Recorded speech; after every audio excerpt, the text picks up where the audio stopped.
अस्सलाम वालेकुम दोस्तों, मैं शादाब खान एक बार फिर आपके सामने हाज़िर हूँ और हम आज जो न्यूज़ लेकर आए हैं वो फिर संबल के ताल्लुक से ही न्यूज़ है। संबल के जो हालात हैं वो काफ़ी ख़राब हो चुके थे। अब बताया जा रहा है कि वहाँ पर हालातों में थोड़ा सुधार है। हालात तो सुधर ही जाते हैं किसी भी जगह के, धीरे धीरे कितना भी बड़ा दंगा हो, कितने भी लोगों का नुकसान हो, लेकिन जो लोग इस दुनिया से चले जाते हैं फिर वो वापस नहीं आते हैं।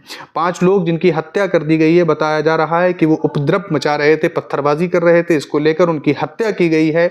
और इसी चीज़ को देखते हुए पूरे हिंदुस्तान के अंदर काफ़ी दुख व्यक्त किया जा रहा है। जो भी लोग हिंदुस्तान में अमन पसंद हैं, मोहब्बत पसंद हैं, चाहे वो किसी भी जाति या किसी भी धर्म से ताल्लुक़ रखने वाले हैं, उन्हें ये चीज़ बिल्कुल भी पसंद नहीं आएगी।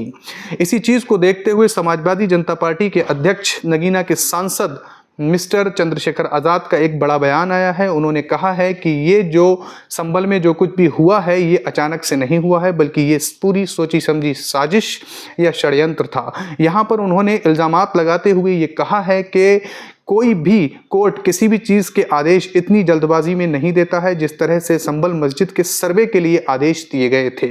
उन्होंने कहा कि पिटीशन दाखिल होने के कुछ ही घंटों के बाद यहाँ पर कोर्ट ने आदेश दे दिया कि जल्द से जल्द सर्वे किया जाए मस्जिद का, बिना किसी तैयारी के। इस वजह से लोग जो है वो अचानक से तनाव में आ गए। तनाव में आने के बाद लोगों ने जो पत्थरबाजी की, उनकी पत्थरबाजी को रोकने का दूसरा तरीका भी कोई अपनाया जा सकता था, लेकिन उसके बजाय वहाँ पर 5 लोगों की हत्या हो गई, जो काफ़ी दुखद है।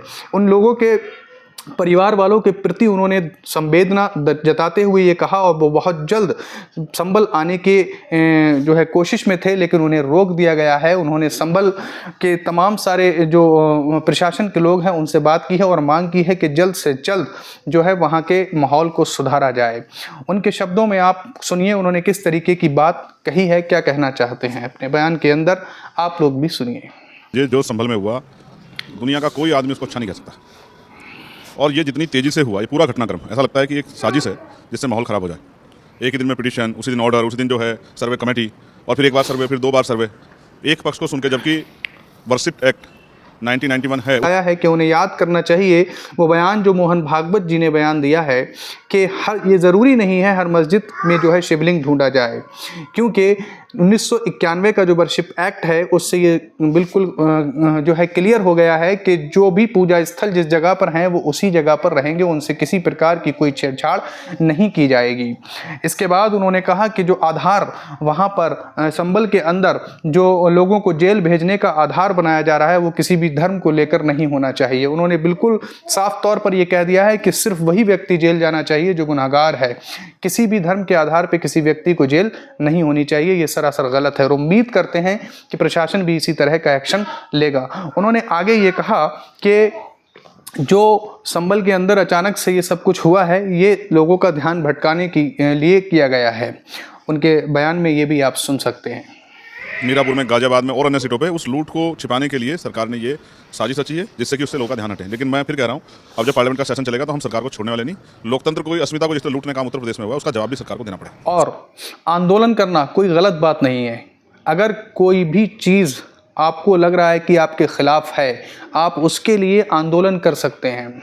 जब हमारे देश में अंग्रेज़ राज कर रहे थे, हुकूमत कर रहे थे, तब भी हमारे देशवासियों को जो आज़ादी मिली थी वो आंदोलन करके ही मिली थी, क्योंकि आंदोलन कर कर हम अपनी बात को रख सकते हैं, लोगों तक हमारी बात पहुंच सकती है। और इस बात का राइट जो है, इस चीज़ का राइट जो है हमें कॉन्स्टिट्यूशन से मिला हुआ है कि हमें आंदोलन करना है। हाँ, बात ये ठीक है कि किसी भी आंदोलन करते हुए किसी प्रकार की कोई ऐसी घटना नहीं होना चाहिए, कोई पत्थरबाजी नहीं होना चाहिए, कोई दूसरे प्रकार की ऐसी घटना नहीं होनी चाहिए जिससे कि माहौल जो है वो ख़राब हो।